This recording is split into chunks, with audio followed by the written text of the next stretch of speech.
सम्राट चौधरी ने कहा है कि बिहार के लोगों का अगर डर है तो लालू प्रसाद यादव से है। अच्छा, किससे डर है आप लोगों को? लालू जी से ना डर है? अरे भाई, तो जो सबसे बड़ा खलनायक हो उसी को डर लग रहा है, इसका मतलब सुशासन ठीक हो गया है। हमारे साथ बातचीत करने के लिए राजद के विधायक रणविजय साहू हैं। क्या कहिएगा सर? सम्राट चौधरी कह रहे हैं कि बिहार के लोगों को अगर किसी से डर है तो वो लालू प्रसाद यादव से है। अरे लालू प्रसाद यादव तो बिहार के नायक हैं।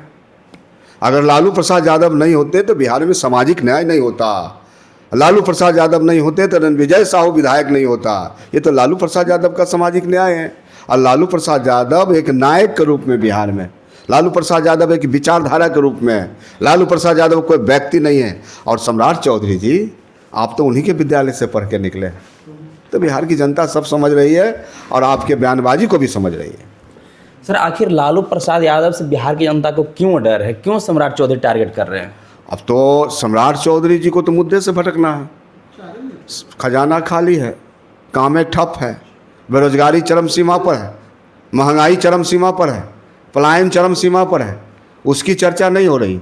लेकिन लालू प्रसाद बंगला, सुरक्षा, फर्जी इनकाउंटर केंद्र यही बना हुआ है। सर, सुरक्षा के लेकर के आप बात कर रहे हैं, वो कह रहे हैं कि 150 पुलिस वाले हैं जो राबड़ी देवी और लालू प्रसाद यादव के सुरक्षा में हैं। तो फिर क्या पूरे बिहार के पुलिस को हम सुरक्षा में लगा दें लालू प्रसाद यादव के? अब देखिए, ये लोग के पास कोई जवाब नहीं है सही। अन्य मुख्यमंत्री जी हैं, एक मर्यादा है। बिहार में दो पूर्व चीफ मिनिस्टर राबड़ी देवी जी हैं, लालू प्रसाद यादव जी हैं, माननीय नेता प्रतिपक्ष हैं।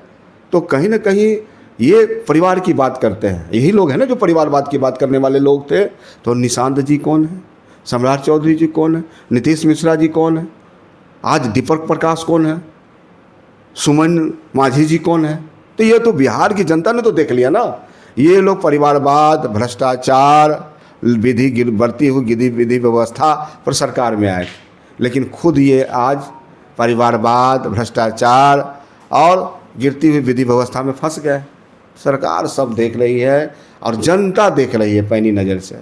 जनता बहुत जल्द ऐसे लोगों को बेरोजगार करने वाली है।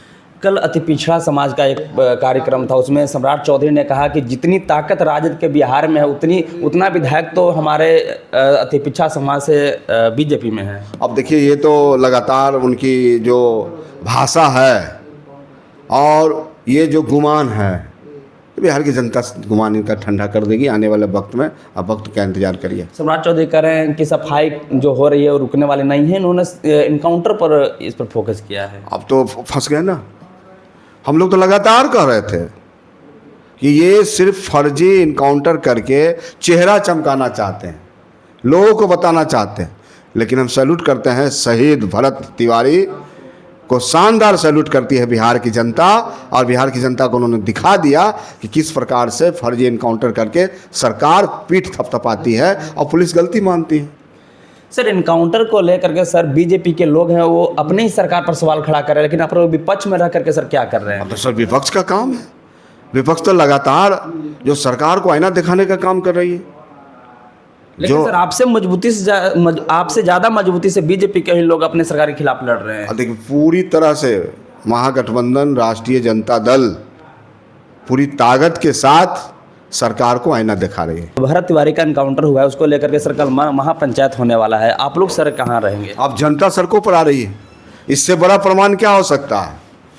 शाहपुर, आरा और बिहार में जनता स्वतः इंसाफ के लिए सड़कों पर आ रही है। सरकार पर भरोसा नहीं है, बिहार पुलिस पर भी भरोसा नहीं है, जनता स्वयं आ रही है इंसाफ के लिए।